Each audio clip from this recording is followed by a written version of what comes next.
Greetings and welcome to the Richard Dolan Show, where every week we fight the good fight. This is a special interview that I'm doing here. My guest is not simply a very well-known and highly respected UFO researcher, but he also happens to be one of the best friends that I have in this world, and this is Peter Robbins. We're sitting here in Peter's home in Ithaca, New York. It's a beautiful wintry day. We just had a bunch of snow come down, and every now and then I like to visit Peter.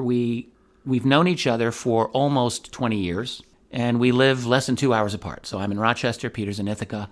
It's a funny thing, I knew Peter's dad, he knew my mother, and we've just had a very interesting and fun friendship over many years where we've done a lot of travel together, we've done conferences together. It's just been a kind of a crazy, fun ride. So Peter, welcome to the show. Thanks, Richard.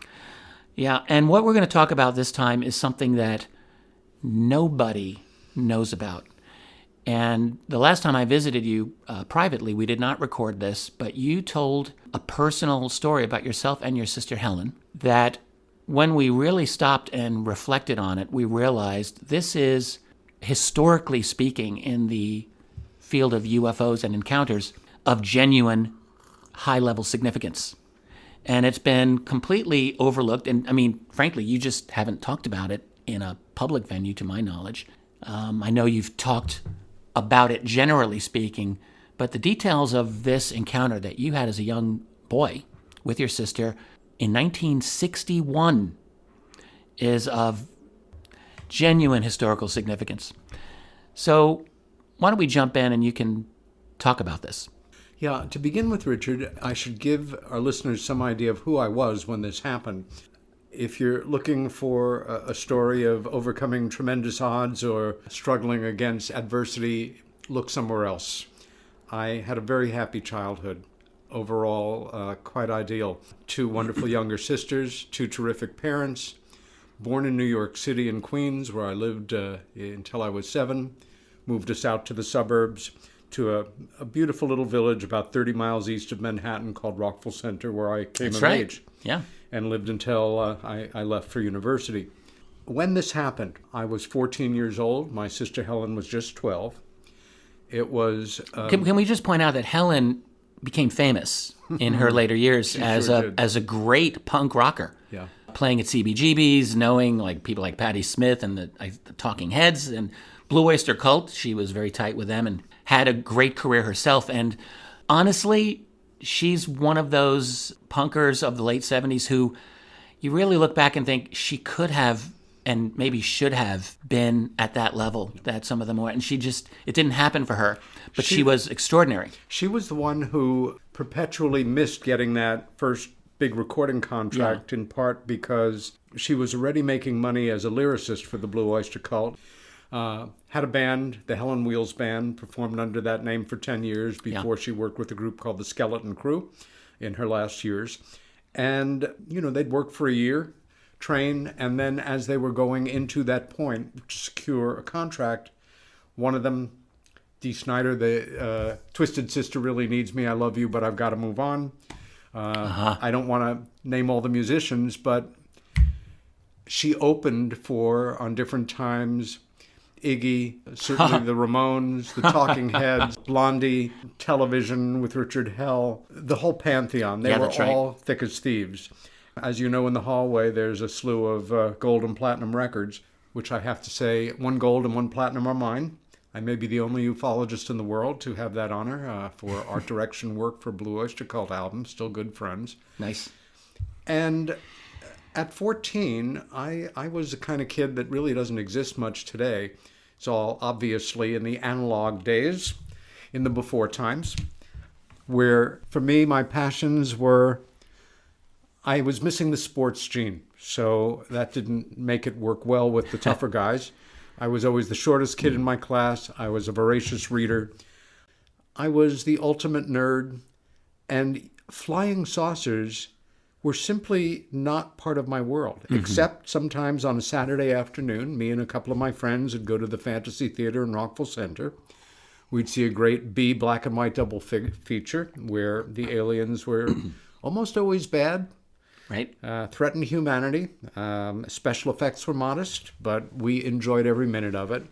And I think I can best say I intuited from the adult world that, of course, they were real in the movies, but that they weren't real in the real world. Yeah. And if you thought they were, ridicule attached. I don't know how to say it better. Anyway, on this one particular morning, and So when are we here now? right now we're in June of 1961. You don't remember the exact date, probably? No. Yeah.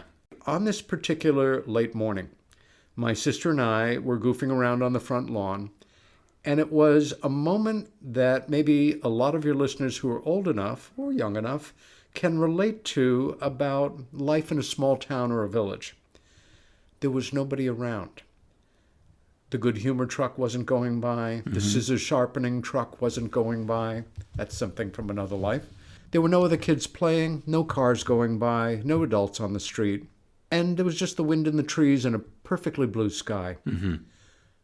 Helen was standing about 6 feet to my left when I caught something moving in my upper right peripheral vision.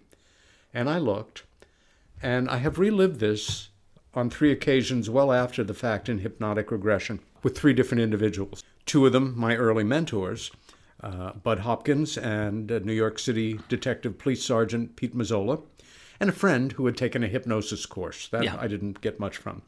But I said one word, and it was either Helen or look. And we looked. And stopping, dead still, over the house across the street, the Parker's house, were 5 silvery white, disc-shaped objects. Disc in that if you take a dinner plate and hold it at arm's length and you tip it, so it's an ellipse. They were metallic, there was no question, but not shiny like stainless steel, more like brushed aluminum if I had to describe it. How close were they? They were close enough that we could both see regular detailing around the edge of each ellipse that was lighter, and that years later when we compared notes, we agreed you could only read the same way you would windows on an airliner at an appreciable distance. And they were in a very precise V as in Victor formation. Well, I'm just a leave it to beaver kind of sophisticated kid, and all of a sudden, I am confronting the unknown in a way I could have never imagined. My reactions are very clear in my mind, and I've documented them, as you may well have, in different ways in interviewing people who have had sighting experiences. I call it the checklist reaction. You're minding your own business, and then all of a sudden there's a thing or things, and you're regarding them. My conscious mind literally clicked off. These are not planes, helicopters, kites, balloons, blimps, dirigibles, flotsam and jetsam, strange-shaped clouds, birds. What am I looking at? We didn't say a word this whole time. And in regression, and it's very poignant, I didn't do hypnotic regression until I was good and ready. And I was told by both Bud and Pete that I was a very good subject and that I went into alpha state very deeply. Yeah. I wasn't regarding it from an anxious-ridden distance. I was 14 again, Richard. I smelled the grass. I was wearing a polo shirt. We didn't call them T-shirts then. I was wearing dungarees. I had my Keds on. And in a last, I guess, attempt to make sense of it in understandable nuts and bolts terms, I used a phrase that I came up with as a 14-year-old. I'd never use an adult. But I remember thinking maybe there's some kind of secret government test plane. Yeah, maybe some kind of secret government test plane. And then I knew they weren't. I felt the bottom have dropped out of everything that I thought and knew I understood about the adult world. It was a very lonely place to be, because in that moment I knew that everything that I thought I knew, that I had learned in my 14 years on Earth, was now open to question, and I didn't like it at all. Well, how long were they there? I can't tell you, but Helen and I agreed it was at least several minutes, which is a very long time, and in kid time is forever. Several minutes. Let me ask you, so there's a lot more to this story. I want listeners to recognize there's much, much more to come here.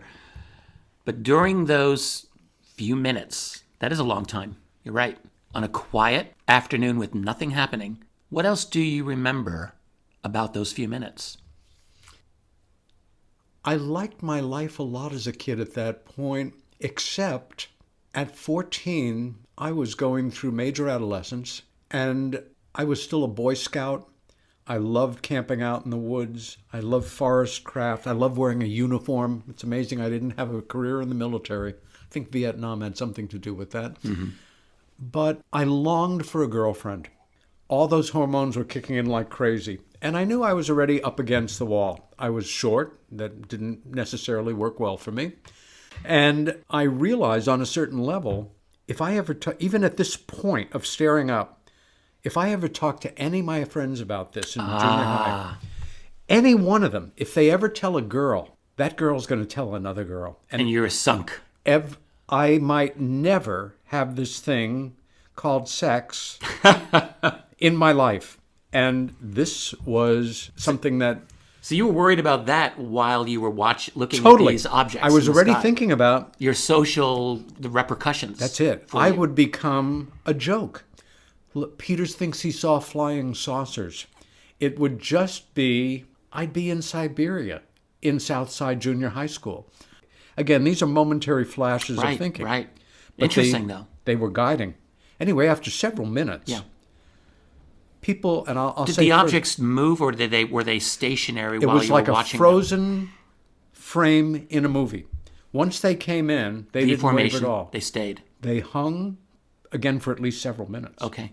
When I've told this story, I know I've had people say to me or think, if this was happening to me, no matter what, nothing could take my eyes off these things. This is the most amazing thing I've ever seen. Mm-hmm. They could disappear in a second. I don't care how anxious I was. I wouldn't look away. Well, that was Helen. She was having a very different experience, which I'll go into in a bit. Mm-hmm. But I, at that point, had it. I was that anxious. And I turned on my heels without saying a word to Helen and diagonally ran across the lawn toward the front door to tell our mom, who at that moment was in the kitchen, I assumed, making lunch for us, as would she be doing. And Helen, years later, when we talked about it, she said, I remember you disappearing out of my peripheral vision, but nothing was going to take my eyes off these things. I intuitively understood in so many words that you were anxious and that you were going to tell Mom. Well, I have to say, this is where things get strange. Yeah, they weren't strange yet. I'm running toward the front door as fast as my kids will take me. And within 2 or 3 seconds, my count, something happened to me that was so profoundly affecting. I know how this sounds, but I forgot about them. In the snap of a finger, I felt like I was running through molasses. Everything had slowed down to such a degree that if I talked, I thought, and it's a turn of a phrase that might not register with everybody, I'd sound like a 78 playing a 33. What was really happening to me, as I understand it now as best I can, was something had happened to cut my motor functioning, and I was going into a free fall. But there was not only no anxiety about it, it was fascinating. It was just like people having UFO experiences at a certain point.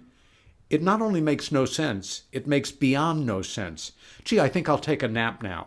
Or, ho-hum, there are these beings over me on the table, and I wonder what's for lunch.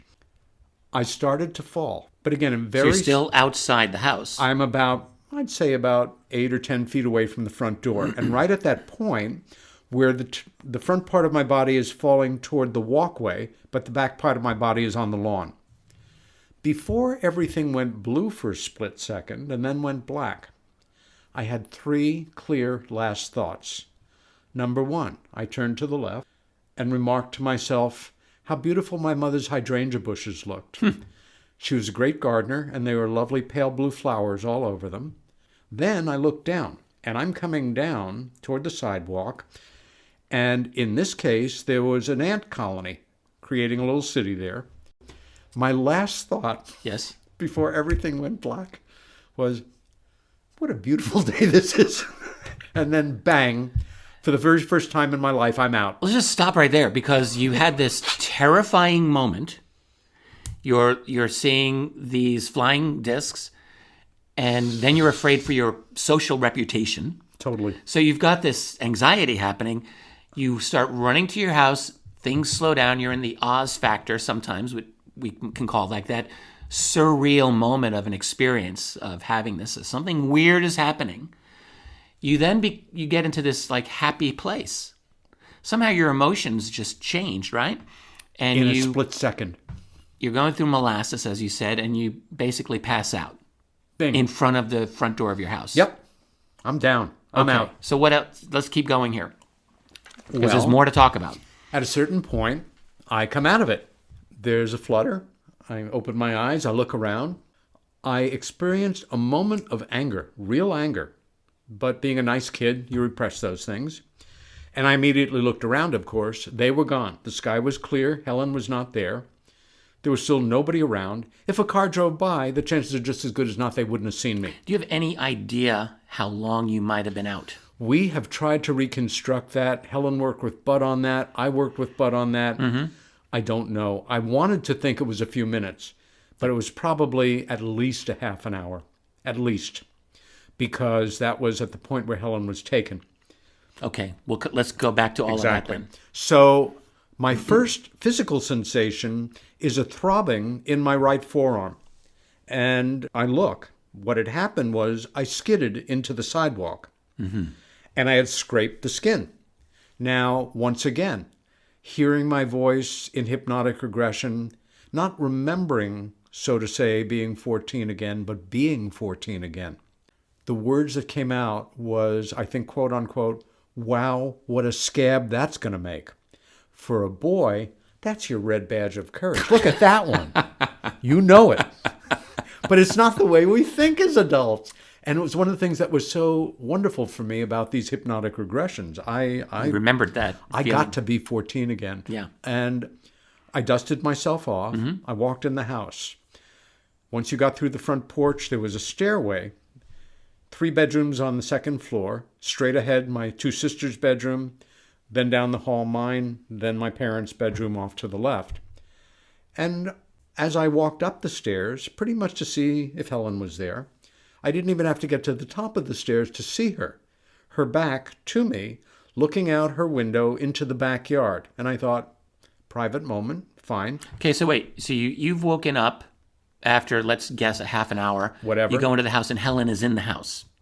Yes. She's there now. She's back. So you didn't see her go into the house, obviously. Nope.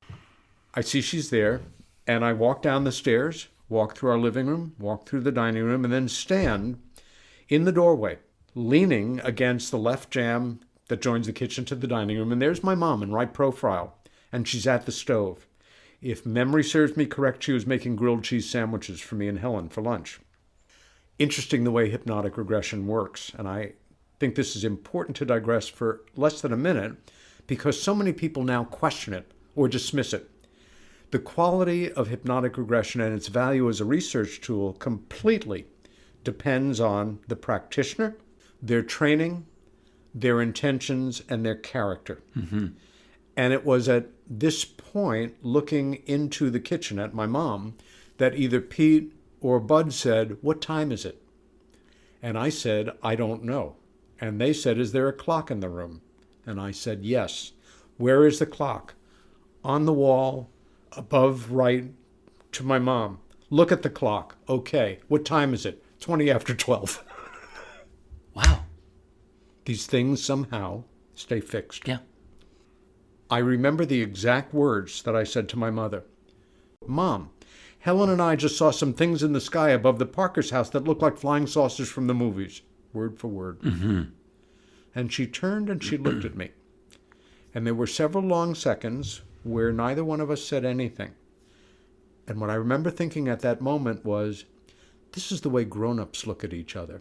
And she did not feel the necessity, the obligation to say anything.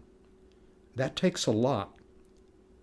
She simply, I was a good kid. I was a terrible liar. Terrible liar. Mm-hmm. It's one of the reasons I like dealing in nonfiction. And when I make a mistake, I correct it because I'd be in a nightmare if I tried to lie about a lie. I'm just not built that way. Right. And that was a validation for me on a certain level. Well, we had our sandwiches. In her own way, she was validating your experience. She wasn't trying to dismiss it. She was taking it in. Yeah. And right. knowing I was a good kid and not a liar. And then going back to making the sandwiches, but I could see that serious profile. The look hadn't changed. It wasn't like, some guffaw or something. Right. We had our lunch. We didn't talk about it. And then after lunch, I got on my Schwinn bicycle and I pedaled my way to one of my favorite places on earth, the Rockville Center Public Library. Went into the adult section because I was 14. I had my adult card. Most libraries in America had very extensive UFO collections in the early 60s. It wasn't until the 70s when the Library Association, I think, encouraged dumping good parts of the collection because of the ridicule factor. Uh-huh. And when I first got involved in the work in the mid-ish 70s, some of my best early purchases were at library sales. 35 cents for a copy of Flying Saucers Have Landed, that kind of thing. Yeah, uh-huh. Interesting. I went right to the section, and there were all these spines, flying saucers, UFOs, that kind of thing. I just took 2 off the shelf. What I was looking for was some grown-up books that would explain away what I had in conventional terms. Put them in my snap rack, went home, went up to my room, closed the door, checked them out. Well, I chose the wrong books. The first one was essentially my trip to Venus and my life with the Venusians. I might have that book. Well, the second book... Yeah, I think I know which one that might be. With either Pete or Bud, I not only recalled, because of its iconic cover, Yeah. but I recalled in detail, it was George Adamski and Desmond Leslie's Flying Saucers Have Landed, Yeah, one of yeah. the most memorable covers. That's right. I flipped through them and realized these are so not for me. If it hadn't been late enough in the day, I would have gone right back to the library. I didn't want them in my room. As it was, I left them there on my desk overnight. I brought them back the next day. So, what happens then? Late that afternoon, Helen comes up to me. I don't remember her exact words, but it was essentially, do you want to talk about this? Mm-hmm. I do remember looking at her, and she remembers me looking at her and saying, no. You did not. I didn't want Yeah. to talk about it. Right. So what happened over the next weeks for me? I did something that I didn't know was possible, that sadly happens every day in this world with more conventional traumas, whether it's sexual abuse as a child, traumatic accident, losing a beloved parent as a child, whatever. I somehow managed to force myself to forget it. Yeah. And then what happened? Well, in my life, I started to become more social. Mm-hmm. I started to date girls and, start to set my sights on what I wanted to do in the future. And I knew it would be in the arts. And my life started to move forward. I went to University of Bridgeport for 2 years to study art.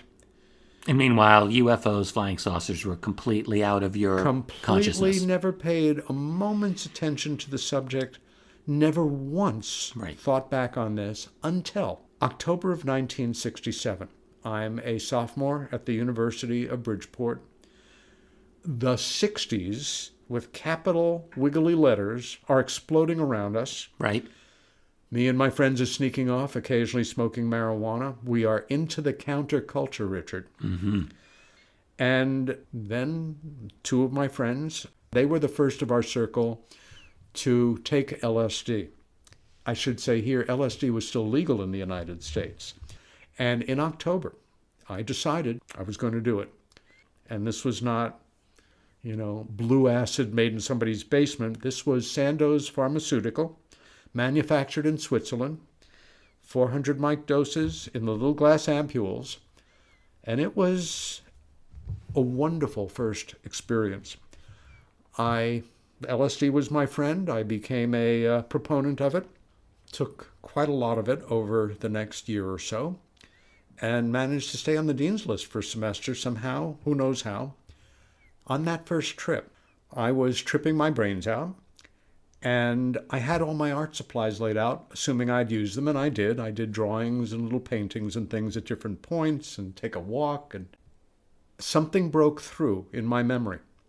And I did a series of watercolors, very surreal, very playful, about a boy and a girl who were taken aboard a UFO, and that it was so groovy and cool, and colored everything in. And then I had some pieces of poster board. I'm a busy little bee. I bound it into kind of a book, and I just dropped it in a portfolio, and life went on. Are those pictures, do you have them? No, and I'll tell you why. Because some years later, and then I forgot about it again. Right. Maybe half a dozen years later, I'm now a serious young artist, Mm-hmm. and I come upon this little bound book in an old portfolio, and I pull it out. I'm horrified. Right. You're still I'm anti-UFO horrified. and you don't want to Whatever get into this. this is, it's bad art. If I die tomorrow, I don't want this to be part of my legacy. I don't think I burned it, but I tore it up and destroyed it. Wow. And then completely forgot Yes. again. Yeah. Now we come to, I think, February of 1975. Mm-hmm. I am living my dream. I'm teaching at the School of Visual Arts, my alma mater. I'm teaching a postgraduate course, and I don't even have a BFA. I'm painting and making sculptures. I have my own loft down in Chinatown. I have a very lovely girlfriend. I've met Andy Warhol. I know Roy Lichtenstein. I've worked as the assistant to Adolf Gottlieb, one of the last of the great abstract expressionists, right up there with de Kooning and Pollock. Yeah. I'm living my dream. Sure. Several things converge at this point to make my career completely jump the tracks. At this point, you're in your late 20s. That's correct. Yes. Okay. Yeah. Some months before that, I had had dinner with my grandmother, only a few blocks from Visual Arts. And at the end of dinner, she said, I have a surprise for you, dear. And even though it was a small apartment, they had a little walk-in closet. She went in and came out with a handmade portfolio that my grandfather had made, 2 pieces of cardboard taped together. And inside of it were 40 or 50 drawings that I had done from the age of 14 down to about 6. And all of a sudden, I'm given this amazing gift. At this point, we jump ahead a few months. Peter described taking the program called EST by the Human Potential Workshop. And then during the period of Chinese New Year, or in 1975, he was feeling especially sleep deprived. He encounters or re-encounters the childhood drawings given to him by his grandmother. So we continue. On that particular afternoon, I pulled out that little portfolio of children's drawings, and I started to go through it. I got to the drawings that I was doing, had to be within just a few months of this event, none of them relating to the subject, but something happened, Richard. Within moments, that memory not only came roaring back, it was like a freight train in my head, and it just started to play like a tape loop. And I thought, I must be having a very bad mental episode. I must be going crazy, whatever that means, because no rational person could ever have forgotten what I was remembering. And I had kind of a breakdown, just sitting on the floor of my loft and starting to cry because I was completely overwhelmed. And again, Like you knew you had this memory. It came flooding back, and you're like, how in God's name could I have forgotten this? Exactly. This incredible experience. It took you were 14 when it happened, and it took another 14 a little over years 14 years, that's right. for you to actually process and even recognize it. Like and it out happened, of the blue. You had to have a variety of triggers to get you there. Bingo. It wouldn't have happened on your own, probably. No. And it might not have happened with 1 or even 2 triggers, but it was that after effect of the Human Potential Workshop, very shortly before, Chinese New Year, sleep deprived, lots of explosions, Right. the drawings, and the wild So card what was factor. the drawing? Was there a particular drawing that... No. It was just getting you back to that time of your I life. was looking back, remembering. Yeah. So now you're remembering this. I'm sitting on the floor of my loft. I'm calming down, Right. but I am shattered. First, I'm uncomfortable with the reality of this thing again because I was uncomfortable when it happened. But now I know it's real, as well as I can know it's real. And you've got some distance now to it, so it's safer, right, Yeah. for you to think about. But I can't think about anything else. And there was only one course of action. Helen, Helen, of course. I had a witness, and we had never talked about it. So where's Helen? What's she doing at this point in her life? This is a year before she broke through on a dream of becoming a singer-songwriter. But at that moment, she was a classic bohemian living a mile or so north of me in the East Village in a 5-floor walk-up in a 150-year-old tenement. She was a poet, a very serious poet, and she was a master seamstress. And she was making a good part of her living. She had a big industrial sewing machine that we had managed to drag up those flights, and making one-of-a-kind leathers for rockers. Oh, Yeah. neat. Yeah. And her boyfriend at the time was Albert Bouchard, who was a founding member of the Blue Oyster Cult and still one of my dearest friends. And on my radio show, Meanwhile Here on Earth on KGRA, to give it a plug, Albert writes my introductory theme. Right. And the great Race Hobbs does the voiceover. So I'm Good. royalty right there. Can't beat Anyway, that. I thought I'll call her up. And I was lucky enough. So we're though- 1975, and Yeah. you're going to call your sister Yeah. to talk about this experience from 1961. That's right. Yes. But I had, thank goodness, because if I made the wrong decision, I would be in a very different place than I am now, to think everything out first. I made myself a cup of tea, I calmed down, I washed my face, and I called her. Hi. Is this a good time to talk? Yeah. Are you stoned? No. It's a socially appropriate question. Okay. I've remembered something from childhood, and I need to know if you remember the same thing or something different. Okay. What is it? I don't want to just tell you, because if I tell you, you'll say yes or no, and I won't know in my heart whether you... So let me set the scene. Mm-hmm. With which I'd tell her how old I think we were, when it happened, the weather that day, where we were standing in proximity to each other, and Richard G. cuts me off mid-sentence and says, "Stop, I know what you're talking about." I said, "What do you remember?" She proceeds to tell me the same thing that I remember. However, she wasn't sure whether it was 5 or 6 craft, which we worked out the next day, because right after we got off the phone, I did my very first UFO-related work of art. A very simple drawing, and then spent several hours filling the sky in with brushstrokes of white paint. I painted 6, knowing I remembered 5. And she came down to my loft the next day. And when I showed it to her, I had my hand covering the lower right, but off the paper, because it was still wet, it was oil paint. And she looked at it, and then I took my hand away. And she said, "You're right, it was 5," because we both remembered it as an even V. Yes. So it had to be odd number. Right. Well, in that moment, I remember having an incredible split reaction. To myself, I literally said, "Oh my God, they're real.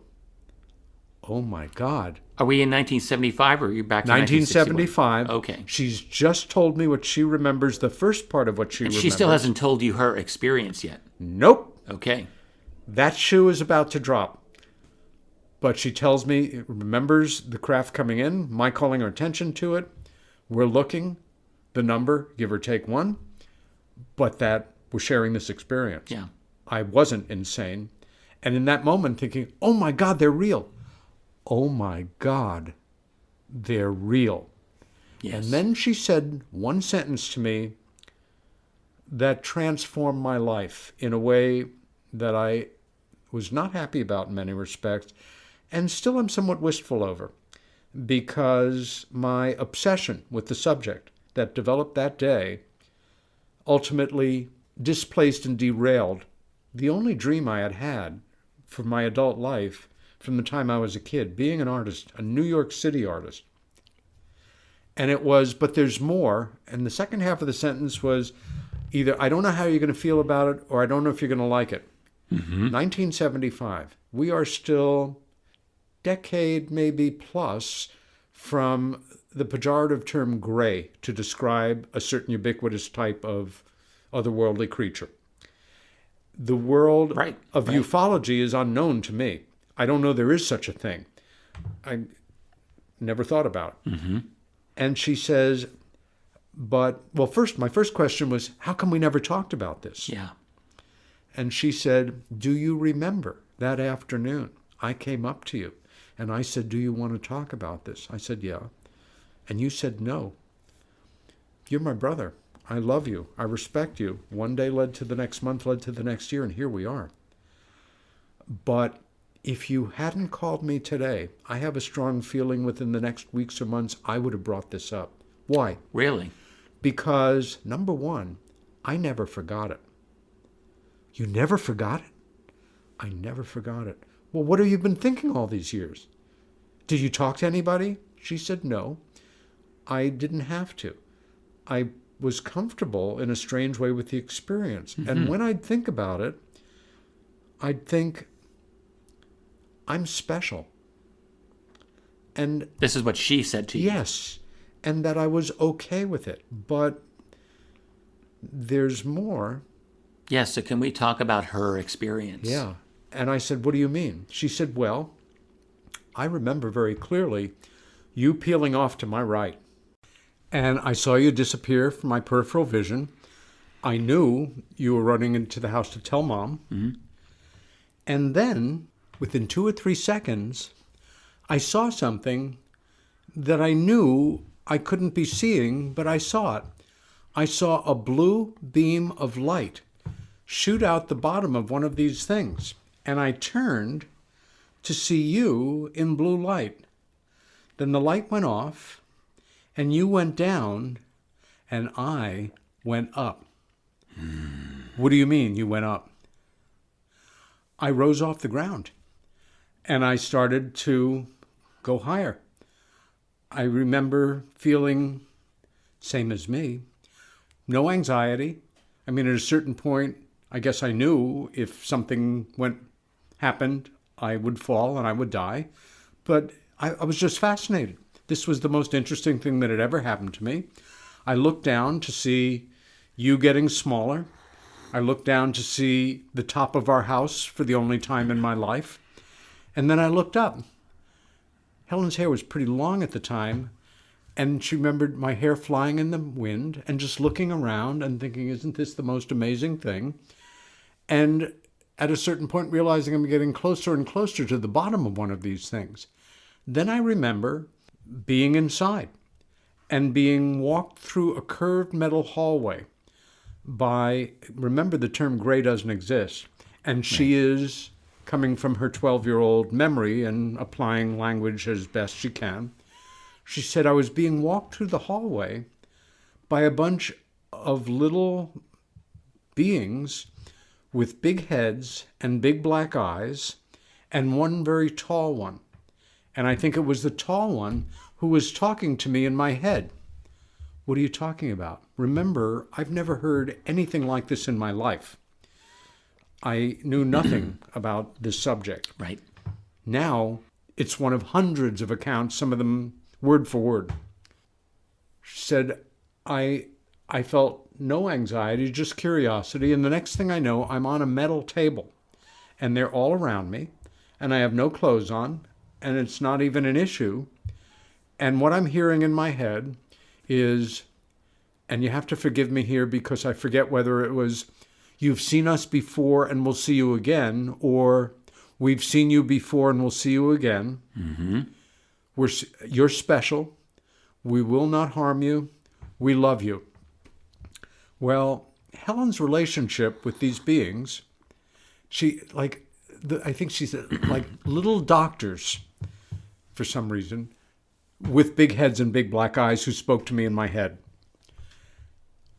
Where they screwed up their relationship with her for the rest of her life, if they wanted her to like them, was at the moment she heard in her head, we will not hurt you or will not harm you, she was experiencing some pain from whatever they were doing. And this is something that happens quite a bit. Exactly. With abductees. Exactly. They will get this message and they will at times experience excruciating pain. Yeah. And so this was her situation. Yeah. Okay. Well, I'm taking this in. My sister Helen and I were very close, really for our whole lives. We were, of course, brother and sister, but we were dear friends. We were roommates through 2 apartments in New York, a house in upstate New York for 2 years. We dated each other's friends. We edited each other's writing. We'd stay up all night smoking weed, watching bad movies, confided to each other. And my first thought was, oh my God, my sister's gone insane. It only lasted a moment or two because I was able to catch myself saying, but 6 seconds ago it was perfectly okay for 5 fucking flying saucers to be hanging over the Parker's house close enough to see windows, and my sister's... Listen to what she's saying. Yes. Within those few minutes, everything in my life turned upside down because I knew, as well as I could know, that Helen wasn't making this up. It just dovetailed too much into my memories, and there was no reason to lie about something like this. Oh, Peter remembers the flying. I think I'll add some stuff to it. It doesn't happen that way. So she's on the table. They're telling her, we love you, but she's experiencing all of this pain. Yes. So what was the rest of her experience? Well, she remembered at a certain point, she's back on the lawn. And I'm still there. And she walks over and looks at me closely. And she said, your eyelids were starting to flicker. And I somehow knew you were okay and that you were coming out of whatever had knocked you down. And I stepped over you and went into the house and went upstairs. What a bizarre situation that is. She And just- walks over you. Yeah, she said, I just stepped over you. I went upstairs and I remember just going to the back window and looking out into the yard and just thinking about what had happened, which I immediately thought to myself, if what you're saying is your accurate memory, it completely dovetails with my memory. Yes. Well, I'm overcome at this point, and I have enough self-possession to say, do you remember anything else about that day? Mm-hmm. Not that I don't believe you, but anything else about that day to help me make this more real for me? And she thought about it, and she said, yes, I have one other memory. That night, I went into your bedroom, and you were not there. And as I was leaving, I looked at your desk, and I saw there were 2 books on it. She about remembered flying the saucers. library books. And I just looked at them and flipped through them and went out. Remember, I returned the books the next day. Right. I said, so all these years, we haven't talked about this. And when you recall it, and as you say, everything you're saying is a conscious memory, what you felt mostly when you'd think if there was meaning to it ever was, I'm special. Mm-hmm. And I thought, how interesting that we had such different reactions. From that day on, I mean, the next day, I was still, my life was about the arts. For 10 years, I had basically lived, eat, and breathed the New York City art world. And I realized with a certain amount of anger, resentment, that something had superimposed itself on my life that was more important, that was more serious than my wanting to be a famous painter. And I really did not like it at all. I continued That's very interesting. You were taken in your own way by this subject. Yes. With a force that was more powerful Yeah. than your drive to become an artist. Yeah. And you did not like that. I mean, I saw the How rest about of that? my life. I was going to have, if all went well, and I was, 1 in 1,000 who made it really big, and that was my intention. And I was working hard, and I was good at what I did. Well, from this point, I started to haunt the bookstores and buy UFO books instead of art books. I also realized I was having a really serious problem integrating this experience. And what I mean when I say that was I was the very definition for quite some time afterward of obsession. I think filmatically often because I have lived such a life in the movies. I think sometimes in split screens. And I remember an episode where I was walking east on East 23rd Street to the main building of the School of Visual Arts to teach my class. And I literally went split screen. And on one side of the screen was me seeing what I was seeing, heading toward my class. And on the other side was part of the climax of the great B-movie, The Invasion of the Body Snatchers, where Kevin McCarthy has escaped the pod people. And they have stopped chasing him because he's run out into the highway. And he's standing in the middle of a highway. And cars are going by him on both sides and honking horns. And he is screaming at the world, they're here. They're here already. You're next. And at that moment, I had to repress a momentary desire to run out into 23rd Street. How about that? And I thought, this is not good. I need help. And I thought, I need a therapist. I never thought that before in my life. I don't remember exactly how I recalled the least interesting aspect of Wilhelm Reich's work at that time, which was in his later years, he became very, very interested, obsessed in part with the subject of UFOs. Yes, yes. I had been reading Reich for 10 years at that point and knew that his first assistant for the last 11 years of his life, a very distinguished psychiatrist named Ellsworth F. Baker, had had at least one UFO sighting with Reich when they were doing cloud-busting operations.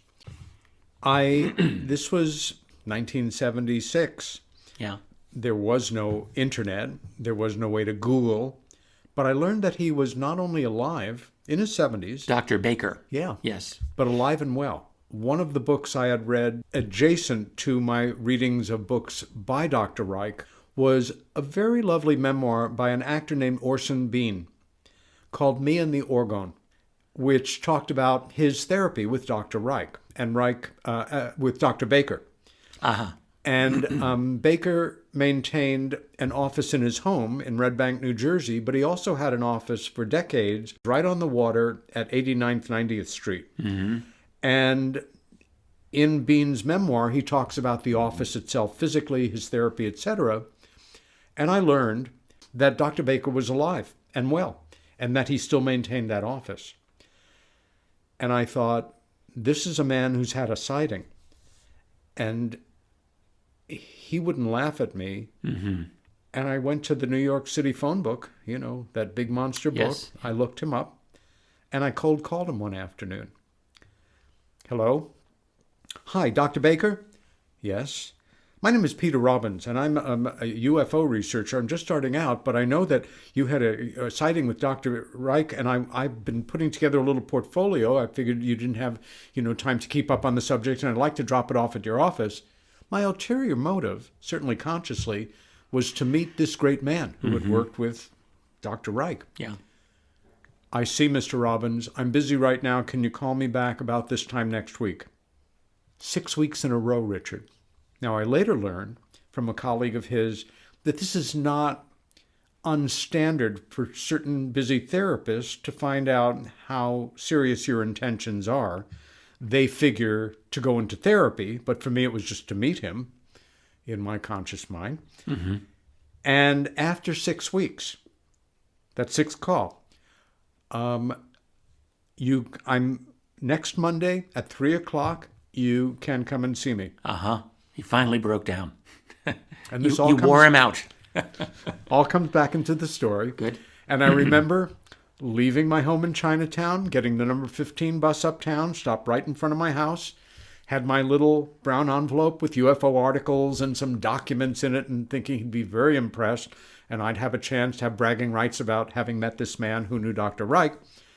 Opening the office door, and I looked around, and it was not only the same office that Bean had described, waiting room, it was the exact same waiting room. 2 minutes later, Dr. Baker stepped out and said, "You can come in now."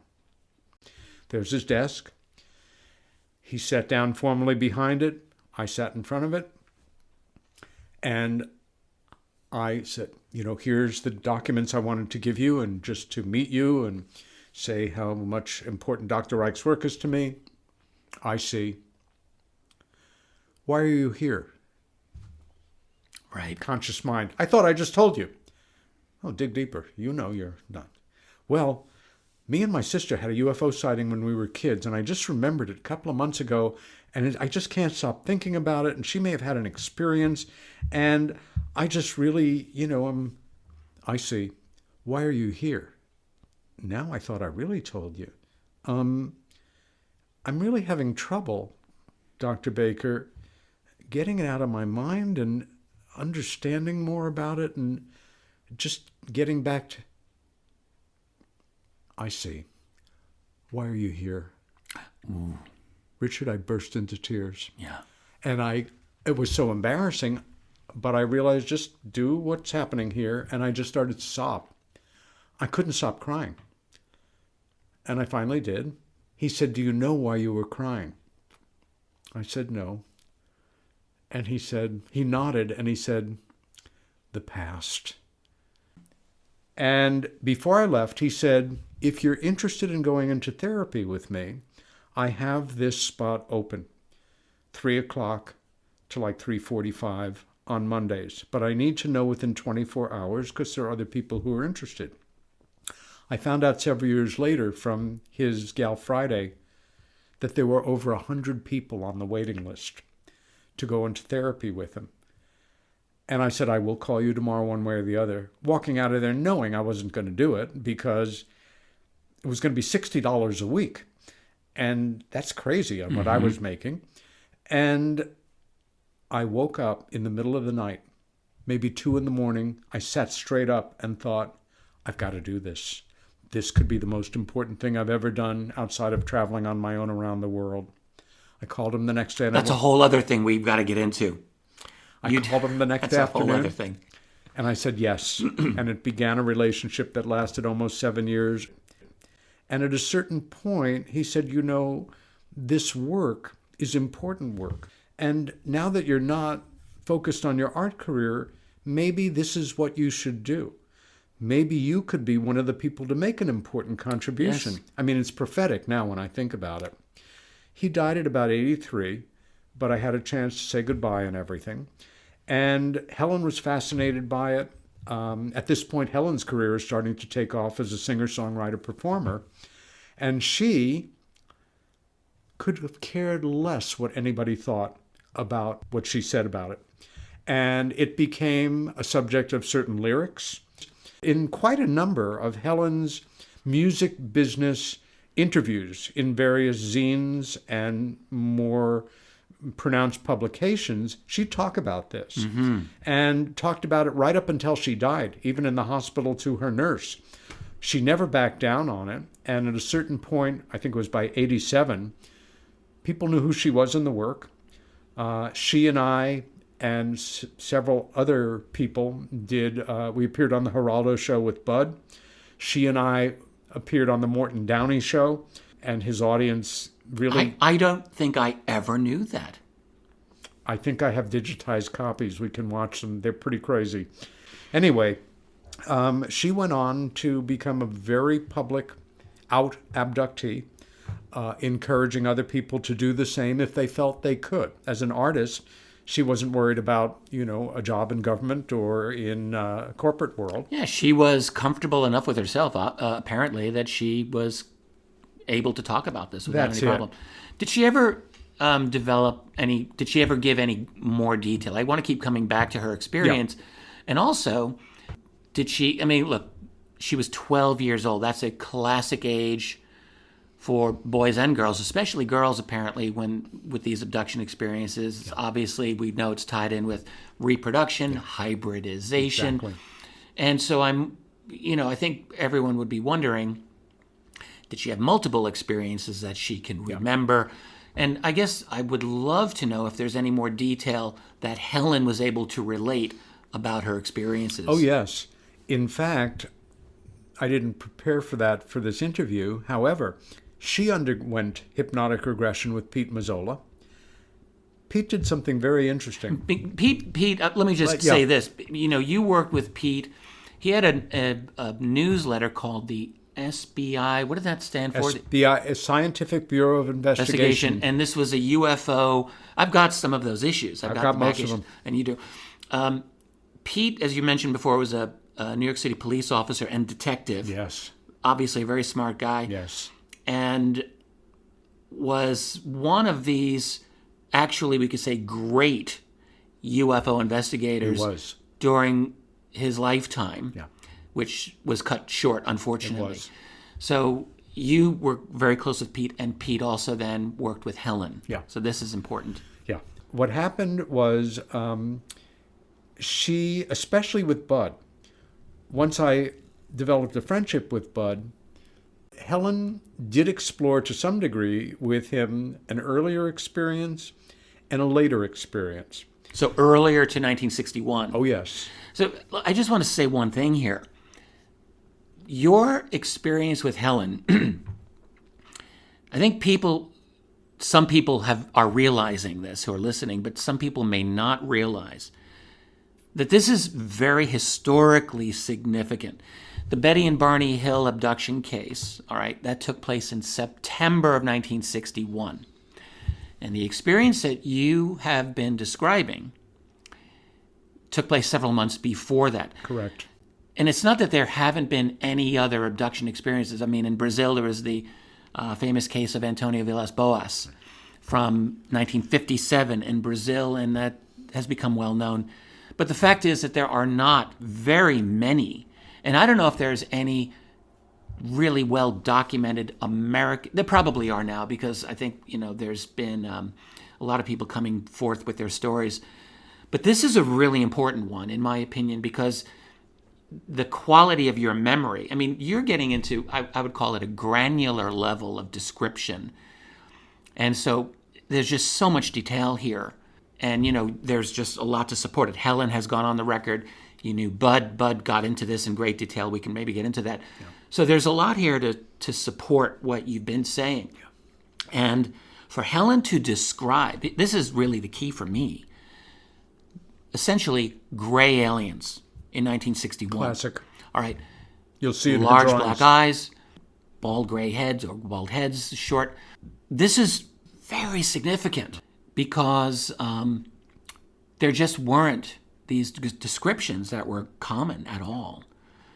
And there wasn't even the phrase gray when she's describing this, even in the 70s.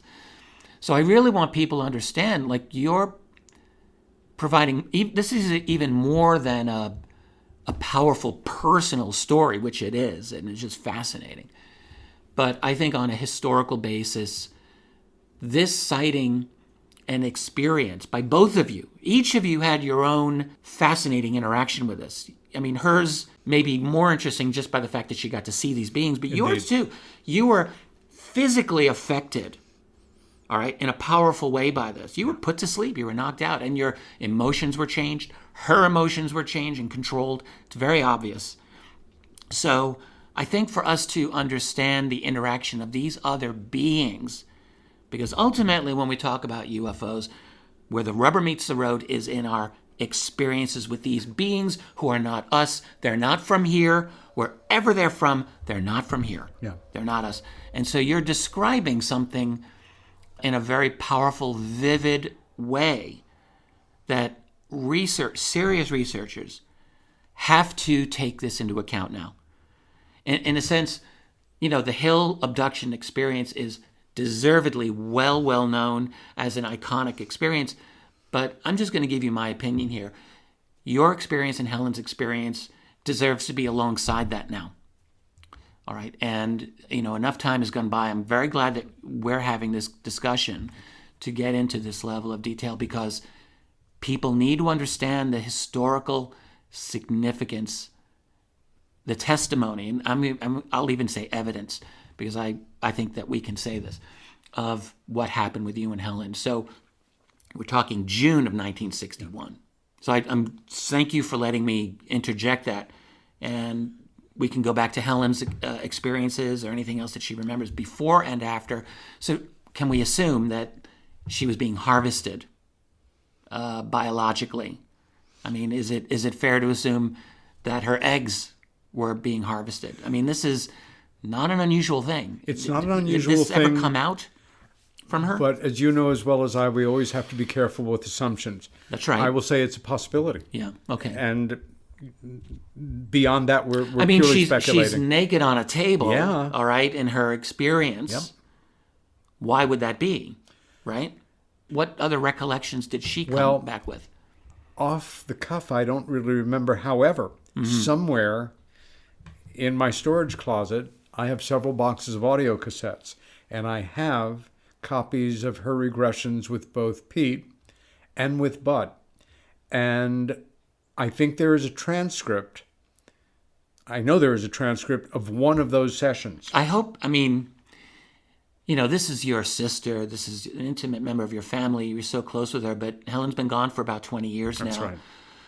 And I'm hoping, this is up to you, but that maybe one day you might be able to let people hear this. We can do a follow-up to that, and at a certain point I will search those out. But what can you remember then of what she might have relayed? Any other detail about her Well, I experiences? remember one fairly clear memory of a time after this revelation, when she is probably in her later 20s at this point, where she and her boyfriend and a very dear friend of theirs and his girlfriend were taking a drive out on Long Island. And they were driving out, I think, into Suffolk on a beautiful day, and they had an experience where they all saw an object in the sky. They all had missing memories, and it was a very weird experience. So if Helen was, you said, in her late 20s? Yeah, as I recall. So we're talking, what, maybe 1980-ish? I don't remember. It might have come up... Late 70s, maybe? It would have... Yeah. No, it would have been certainly in the 80s, as near as I can remember. And I know she already had a music career underway, because she was definitely Helen Wheels at that time. So she was with a few people, and they had a UFO sighting with missing time. Yeah. And the result of it, not uncommon, especially for your listeners who have shared an experience with somebody who is a pal or a friend or whatever. And after the experience, they're very reticent to acknowledge it or talk about it. And it drove a wedge between her and the girlfriend. Charlie, as I recall, remembered it. And so did Al, but nobody was really interested in talking about it much. Again, Al is in Albert Bouchard? No. Oh, this different. is another Al, Okay. this bad boyfriend. Okay. Oh, that one. Yeah. Albert had been her boyfriend before and then was her boyfriend after at a certain point. But all this stuff is archived, and when I come upon it, we'll arrange to have maybe a follow-up session, a part 2 coda to the conversation we're having today. Well, any recordings of Helen talking about this, I think, at this point in the game, would be of real significance and value for, I think, many people. Well, would like to hear this. This is something that's still, I hear you. She's been gone, but it's still intimate, it's still personal for her. But you can decide. And my feeling it's is at this point, Right. I've processed my grief. I will always miss my sister, but I think she would be fine with this. Also, I have 1 or 2 audio cassettes of my regressions, which dovetail into hers, of course, completely independent and completely separate. I would love for you and me to do further follow-ups on this. And honestly, we could do it remotely, but I can just drive down here. It's not that difficult. Let's plan on it. I think this has been a wonderful interview. You have just been fantastic in unpacking something of real value, real significance to this study that I think millions of people now are following. And they need to hear what you've had to say. So I'm very glad that we've been able to do this. And I am committed to you and I doing this further. And we will have to have more sessions. And one thing people really need to know about you, they probably are not aware of just how rich your experiences are in the community of what we can call UFO research over the past nearly 50 years now. It's been almost that long, 45 years, I guess. You've known everybody. It seems to me like you have, and you've had, and beyond UFOs, by the way, we should get into that sometime. You had an experience with Jackie Kennedy Onassis and many other famous people. But within the UFO field, your relationship with Bud, Coleman Vonkovitsky, and Pete Mazzola, and so many other individuals, many of whom are very famous, John Mack, David Jacobs, you've known them all. And I think it would be of great interest for you to kind of relive some of these relationships and bring this to life. I'm convinced that many people would love to hear this. I'd be glad to. Yeah, thank you, because it's a part of our history that history is always in danger of just fading away. And you're one of the very few people now who can go back into the critical history of our society's attempt to understand UFOs. That's a story all by itself. Just humanity's grappling with this unfathomable reality. And that, through the 50s and 60s and 70s and 80s, and there's these groups of people who were trying to understand it, and you were one of those people. You joined the game in the mid-70s, and you got to know so many of those folks, and I think it would be a great thing for us to relive some of that. So I hope we can do that. We'll plan on it. Privately, you've told me many of these stories over the years, and I always kept thinking, Peter, either write a book on this or just tell the damn story. So I think that's what we want to do. Yeah. I hope we can do that. Yeah, and in fact, I will do some thinking about this, make some notes. Obviously, we'll pull images together for what we've just done here. And it's just always a pleasure spending time with you, Richard. We are good and true friends, and we have had our own adventures together, both here and abroad. We sure have. And yes. I expect we will continue to. Oh, we must. And by the way, you know what I think? I think Helen is looking down and is very glad that you have been able to do justice to her own very intense experiences that, she was always very open about anyway. So I think if she's watching, she's very glad that her brother is doing this now. I agree. Great. Well, Peter Robbins, by the way, people, I'm going to have in links below where they can find more about you, but did you want to tell anyone how they could follow what you're doing? My website is several years out of date right now, woefully. You can check it out at peterrobbinsny.com. I am on Facebook, and because I am severely dyslexic and a technophobe and not comfortable with technology, I'm probably the only adult left in America that still has a coal-powered backup squirrel on a treadmill system dumb phone. I do want to get a smartphone this year and actually venture out into social media more. But I am... well, you're on KGRA. I am. I have a weekly show on KGRA. And when is that? In Monday nights at 7 o'clock. Good.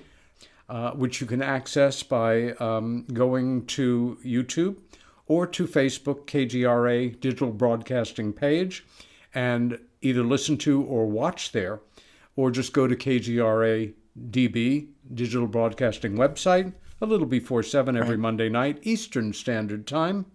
And hear me do mostly deeply biographical interviews with a lot of the people of our time in this field. And you and I will do one. Oh, will we ever? Yes, I'll do one for your program. Well, Peter Robbins, my dear friend, colleague, and a treasure for the UFO community, thank you for being on this program. My pleasure. Thanks, Rich. Thanks to my guest, and thank you for listening. I'm Richard Dolan. Catch you next time. Let's keep fighting the good fight.